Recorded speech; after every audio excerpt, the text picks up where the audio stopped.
Story time about how I almost got kidnapped at a grocery store. So a little background information, I was 16 and it was during the summertime, and I was super excited because I had just got my license, but my parents had this idea that if they made me drive around and do all their errands, that I would be a better driver. So I was pretty much like their bitch. Anyway, so the one night my mom wanted to make this recipe that she saw on TikTok, and she didn't have the right seasonings for it, so who did she tell to go to the store? Yours truly, me. And on Sundays, the mini market that was in our town would close at 4 o'clock. So I had to drive like 30 minutes away to the nearest Target. And when I got there, I had to park in the back because they had like 10 handicap spaces up front, another 10 for when you sit there and they bring your shit out to you, and another 5 whenever you're picking something up that you already ordered. But in all honesty, that didn't bother me because I had never heard about any girls getting trafficked at a grocery store. Like for part 2. Part 2 about how I almost got kidnapped at a grocery store. So like I said, I parked all the way in the back of the parking lot. I mean, okay, not all the way in the back, but I was damn near close. So I go in, and I'm not too familiar with this Target. I've only been here a few times because the mini market in my hometown is usually the one that I go to. So I'm looking around and I realize that there's this little girl following me. But it seemed like she was more like keeping an eye on me. Like she would stand like 20 feet behind me, but just like stare at me, you know, peek through the aisles. And she did that for like 10 minutes. But whenever I finally went up to the checkout, she was gone. And this woman came up to me.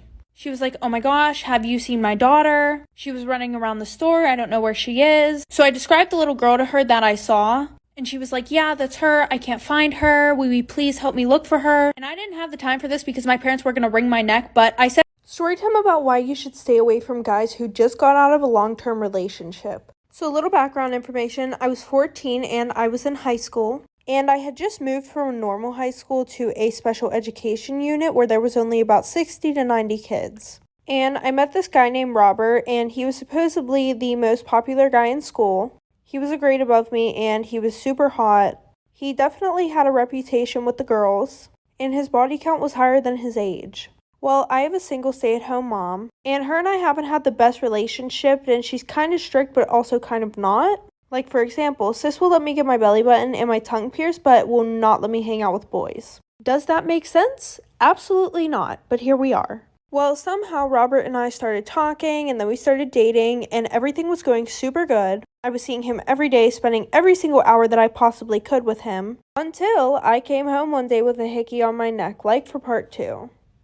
Part 2 about why you should stay away from a guy who has just gotten out of a long-term relationship. So like I said, him and I started dating, and the one day I came home with a hickey on my neck. I didn't sleep with him, but him and I were fooling around. But my mom went psychotic. She grounded me. I wasn't allowed to see or speak to Robert ever again. Which was stupid because I'm a 14-year-old girl who's in love with a boy. I'm definitely going to find a way to talk to him. So now this led to me thinking that he was going to get bored and not want to be with me anymore. So finally, 2 months later, my mom was letting up and she let me go out with my friend Lauren. But we ended up just going to Lauren's house so that way Robert could come and see me. And I think I forgot to mention a few red flags. All of my friends told me that Robert had an ex-girlfriend of 4 years that he was absolutely in love with. But that wasn't the worst one. He told me that he was never going to get over his ex and that he was always going to want to be with her. And then he asked me to be his girlfriend 2 days later. And we're going to call her Lucy. Well, I posted a few TikToks and Lucy's best friend Ellie commented on my TikToks, like for part 3.